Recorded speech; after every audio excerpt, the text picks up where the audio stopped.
A politician and Prime Minister in New Zealand from the 1970s named Norman Kirk once said, quote, "There are 4 things that matter to people. They have to have somewhere to live, they have to have food to eat, they have to have clothing to wear, and they have to have something to hope for." People will always look for solutions to their problems and ways to resolve their needs, but more than that, they'll also look for light, hope, a fulfillment of their own ambition, and they will either find that in political leadership or they will seek out reasons why they have been failed. Everyone in this room, I'm sure, will be able to recall times when they have seen both, and I certainly have. Let me take you once more back to New Zealand. It was the 1990s. For the decade prior, my small nation had gone through some of the most comprehensive economic reforms of any OECD nation in recent history, moving it from a highly regulated economy to one of the most open.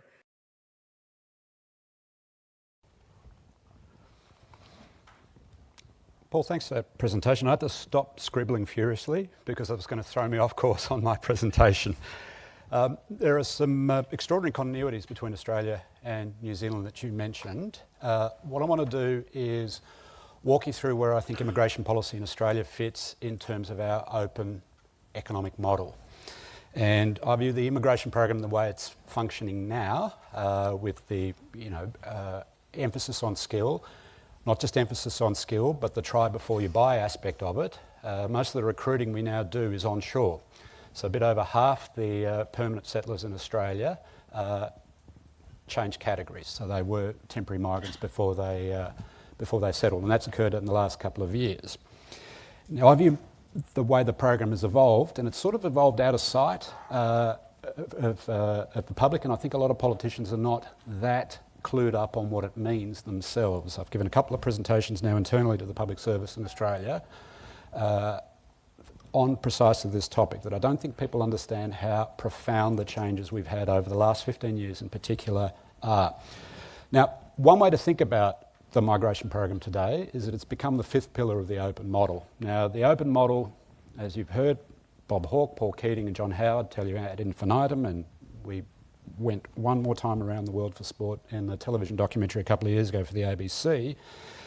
It was essentially a process by which 4 of the main prices in the economy were taken off the cabinet table and handed over to the market. The floating of the dollar, the setting of interest rates independently of government by the Reserve Bank, wages set at the enterprise level, and of course through the removal of the tariff wall, the absence of any government control over import prices or the quantity of imports. I would add migration as the 5th pillar for the following reasons. The government today does not have the control over the migration problem that it once did. And that is because it's demand driven and most of it is set by the market. So the numbers that come in, the government can control the flow, but the actual numbers that come into Australia in any given year is actually determined by the market and by education institutions. And the numbers themselves are quite profound. The only way to really get your head around it is to understand that we're adding an extra 1 million people a decade because of overseas migration. In each decade after the Second World War, the 50s, the 60s, the 70s, the 80s and the 90s, population grew by about 2 million a decade.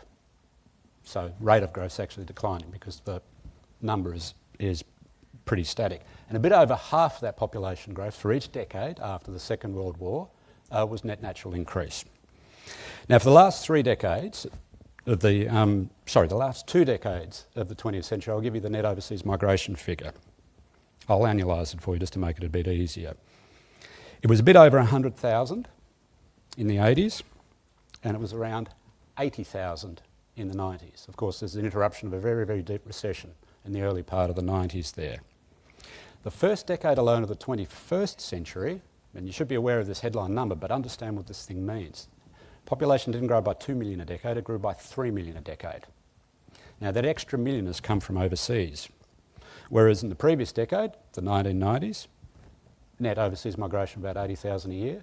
We got 180,000 a year in the first decade alone of the 21st century. Now, take the annual rate now, based on the data for the last 4 years, it's a bit over 200,000 a year. That is the big profound shift. And the reason, as I said, it's if you look at it as the fifth pillar and it's demand-driven, growing uninterrupted for 25 years is one of the reasons why you'll be adding this many migrants. But the other reason we're adding this many migrants is that the Chinese and Indians are choosing us. And the Chinese and Indians are emigrating at a rate that has no comparison in human history outside of the 19th century. And think about what the Chinese and Indians are doing. These are two rising nations, but their middle class is emigrating for the same reasons, roughly, that the British were emigrating in the 19th century. The middle class is moving because they're leaving a political system that's not quite ideal for them, an environment that's degraded, cities that are overcrowded. They're actually moving for opportunity. And even though notionally we're recruiting them, it's their choice to come here that is actually driving a lot of the policy challenges, I think, in the next few years for people. The transition was rapid and bumpy. Unemployment reached as high as 10% and 25% for Māori, the Indigenous people of New Zealand. Government debt levels were also diagnosed as unsustainable. A significant cut in government spending was announced, which particularly hit those on government support, such as unemployment benefits or those who were solo parents. I was 11 years old when what was known as the mother of all budgets came out. It was so controversial, I even recall seeing a cartoon as a child that depicted the then Minister of Finance standing over a large cauldron of soup with a child begging for more. One commentator at the time stated that the budget formalised the stratification of New Zealand society. Now, through such periods of political complexity, sometimes the lens of a child is telling. My recollection of this time is not of the political machinations, but the impact on people. I remember the children in my school without shoes as certain industries closed. I recall the spread of illnesses that are associated with poverty. I remember a neighbour's son taking his own life. But I also remember what it felt like. The debate around those who are unemployed and on government benefit, or what was otherwise known in New Zealand as the dole, and the increasing use of the phrase dole bludger, changing immigration policy and the debate that followed, with some political leaders horrifically using terms like Asian invasion. New Zealand's become a much more diverse society, particularly since we altered the immigration policy in the late 1980s, but you've really seen that change after 2000. And one of the things that's most obvious is that we now get the bulk of our immigrants from Asia, from India and China in particular. So we always used to take a lot of British, but no more. So 12% arriving at the moment. So when we look out to 2030, the things that you will notice most is that we've become a much more Asian society. So here in Auckland, where we are at the moment, 23% are Asian, and by 2030, I would expect somewhere around 30% of all Aucklanders will be Asian. And already that Asian population is larger than the Māori and Pacific populations combined. And sometime in the 2020s, and certainly by 2030, for New Zealand, the Asian population will be larger than the Māori population. So very significant changes in who we are and who lives here. The composition of our demography, of our population is changing, is going to raise a series of questions about who we are. And when we look at it, I mean, most of the Asians who are living here at the moment are overseas born. 3/4 of them are overseas born. But by 2030, they will be New Zealand born. And our research shows that those New Zealand born Asians have quite different views about their position in the society, what the society ought to be, and of course who we are as New Zealanders. So we begin, it raises a series of questions about biculturalism, multiculturalism, about the flag, about the anthem, about how we describe ourselves. So I think we're right in the middle of significant change, and I think by 2030 you will have seen a very different New Zealand emerge. Without perhaps being aware of it at the time, New Zealand was observing the deployment of one of the most effective tools available to a politician should they choose to amplify and deploy it. And that tool is fear. There may have been many times in our history where fear has been present. The Great Depression, world wars, living through a pandemic. But there is a difference between a genuine fear and politically motivated and generated one. Fear can be used to excuse action or inaction. We see it used to motivate people to do things that usually they wouldn't consider. Fear of migration, diversity, equality, fear that someone is getting resources that you will be deprived of, fear that your way of life is threatened. The late Michael Joseph Savage said in 1936,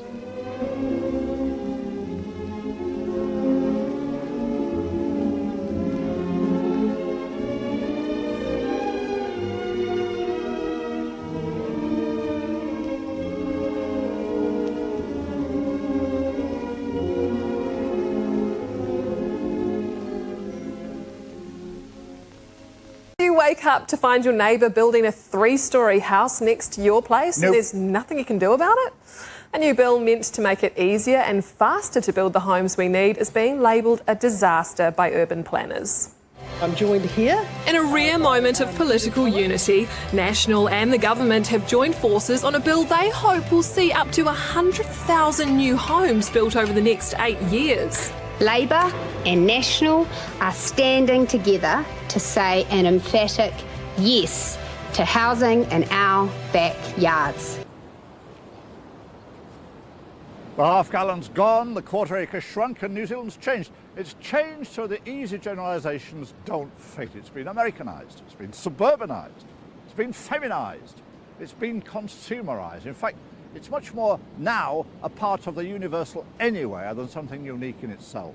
But the world's changed too. The world's shrunk. More people come here to enjoy New Zealand. More New Zealanders go overseas. Some still to pursue career ladders, not now to the UK, but to anywhere. But most of them come back. And they come back now with the old diffidence gone. There's a confident feeling that New Zealand is a good place, a superior feeling almost. And it's a good place because it's a small society. Small is beautiful in this overcrowded world, and it's a small society in the most beautiful part of that world. A good place to grow up, a good place to bring up kids, a good place for living the good life, a machine for the pursuit of happiness. But the paradise part of my original title still remains true, or at least this. It's as close an approximation to paradise as we're going to get in this troubled, overcrowded world. New Zealanders are a privileged people. Personally, I wish I was young enough to enjoy that privilege with them.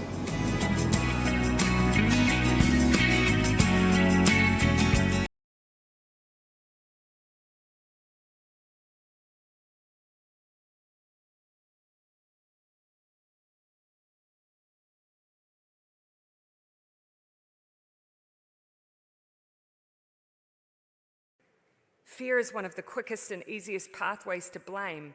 And why would a politician be enticed to use such a tool? Because by blaming others, you immediately remove the need to find solutions yourself.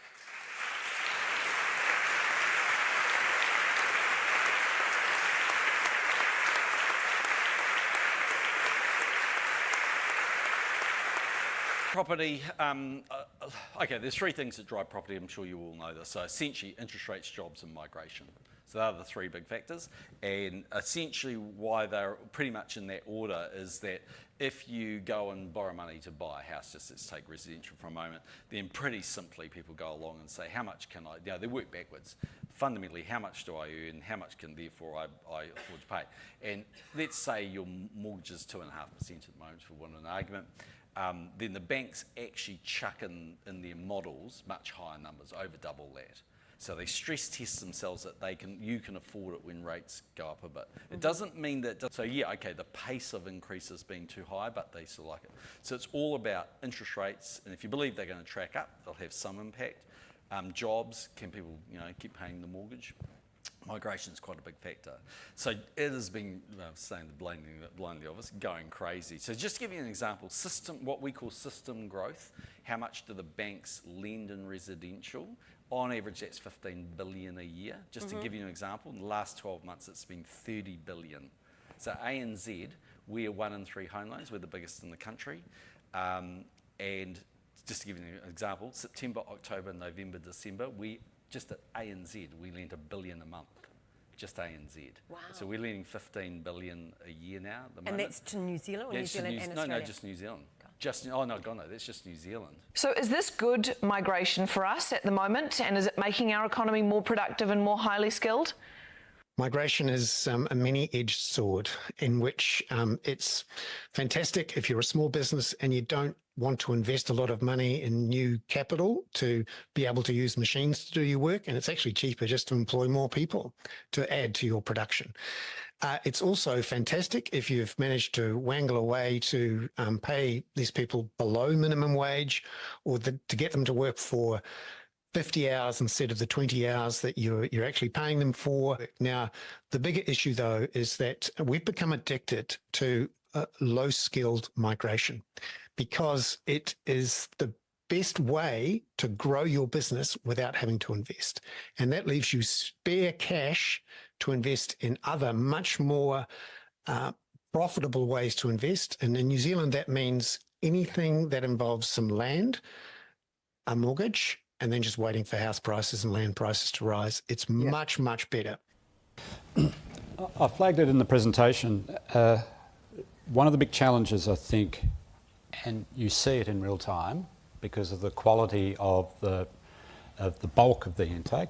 Not everybody shares this story, but if the predominant migrant today, if the majority of migrants today are landing roughly in the middle or the very top of the social structure, you have very, very simple question to ask about how does the rest of the population keep up. Now, sadly, the Indigenous disadvantage story, which is almost impossible for governments to get their heads around, and you've just seen the sort of chopping and changing even on the Northern Territory issue, where you see something on TV, the thing that's in the back of the public mind suddenly becomes front of mind, which is that essentially 2% of the population is not sharing the story of the last 25 years or even the story of 220 something years.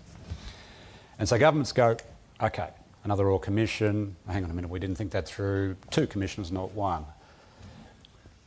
5, 10, 15, 20 years from now, ask yourselves a couple of questions. Your tertiary sector in education is on a big revenue driven model via overseas students.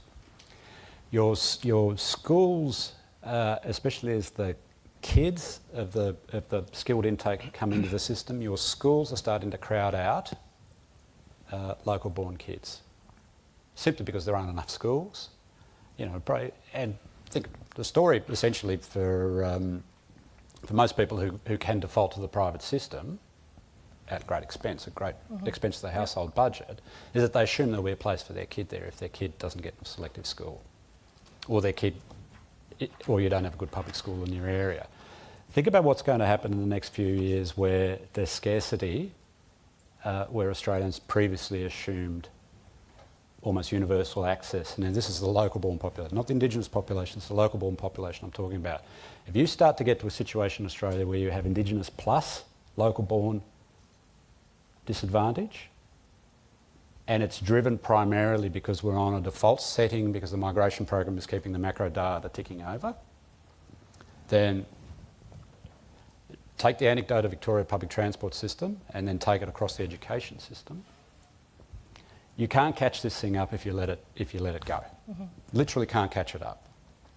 Because then you've got the political cycle taking over, where you start to get a lot of knee-jerk responses that say, you know, cut the program. So that'll be my first thought, but I'm interested in what the New Zealand perspective is and how anyone has been thinking about these things in New Zealand. Well, there's New Zealanders in the room who would be as competent as I am to answer it, but the New Zealand situation is the same, but there's a few complicating factors. So we do the same polling as Andrew has been doing, and this is for the Asian New Zealand Foundation, and the responses have been trending upwards, except for the Māori respondents, and they're trending down. So I've been doing quite a bit of work in terms of immigration. Immigration, between 2013 and 2018, this country gained 260,000 new residents via net migration. That's huge. It's never been experienced. It's 3 times higher than the UK experiences per capita. It's almost 50% higher than Australia. There are people who are going to be anxious about the arrival of these new immigrants in their communities.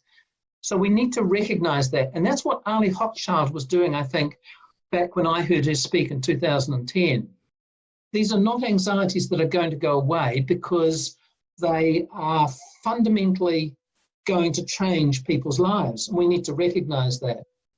So how do we address those anxieties in a way that reduces not necessarily the anxiety, but it reduces the willingness to attack others because of their difference? And I think that's a huge question, which the only thing I can really say, Earl, is that I think we need to recognise that those anxieties are part of life in the 2020s, and that we need to address them, not dismiss them. Yeah. Let's look at politics then. Leadership will be critical in the years ahead. What is the role of future governments in terms of trying to maintain social cohesion? Well, I think there are two risks in terms of political leadership. The first of those is that everything gets politicised. And I think there are issues and matters that are of common concern that we need to discuss and debate and come to a decision about without them being politicised. There's no question that disinformation played a role, but what leads someone to be susceptible to disinformation in the first place? Is it in fact the case that the same thing that led to our successful response to COVID is the same thing that led to the fracturing? That coupled with some people's distrust of the state and the media is our constant search as humans for a sense of simplicity and belonging, our almost unwavering pursuit of a tribe? Perhaps. Research has shown that humans are so inclined to form natural tribes that if you put completely unconnected, diverse groups of people into a room and flip a coin for each, those two groups will automatically form a suspicion of one another based on nothing more than heads versus tails. Scientist Robert Sapolsky writes, reminding us that humans organise, whether it's class, race, religion, country, conspiracy, or coin flipping. There has always been a tendency to form us versus other. In recent times, we've seen the acceleration of tribe building heighten, the depth of feeling amongst them grow, and the chasm between them deepen. It isn't just our democracies that feel under threat, it's the health and well-being of our communities. Once again, though, my optimism tells me that if creating a sense of tribalism can be used negatively, it can be used for good too. I saw that firsthand in 2020 in New Zealand. Sapolsky asked the same question: what if we simply change what us means? What if instead of fierce nationalism or self-interest or coalescing around disinformation, we seek to form our tribes based on concepts or solutions to problems? What if we no longer see ourselves based on what we are opposed to, but by what we value, the things we teach our kids? Fairness, kindness, empathy, curiosity, and bravery.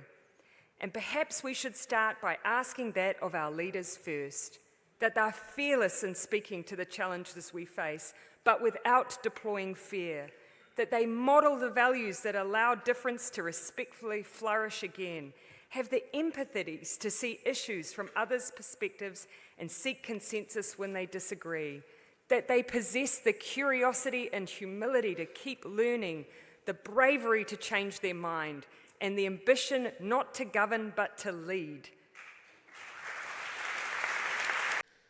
Again, where I see there being overlap, it's about having that plan. Last week in New Zealand, we announced that we will not be issuing any more offshore oil and gas exploration permits in New Zealand. Now, that was a significant move on our part, but it was an acknowledgement that if we don't make that decision today, I'll be postponing it for a leader who will be in place when I'm long gone in politics, having a lovely time somewhere in the Mediterranean.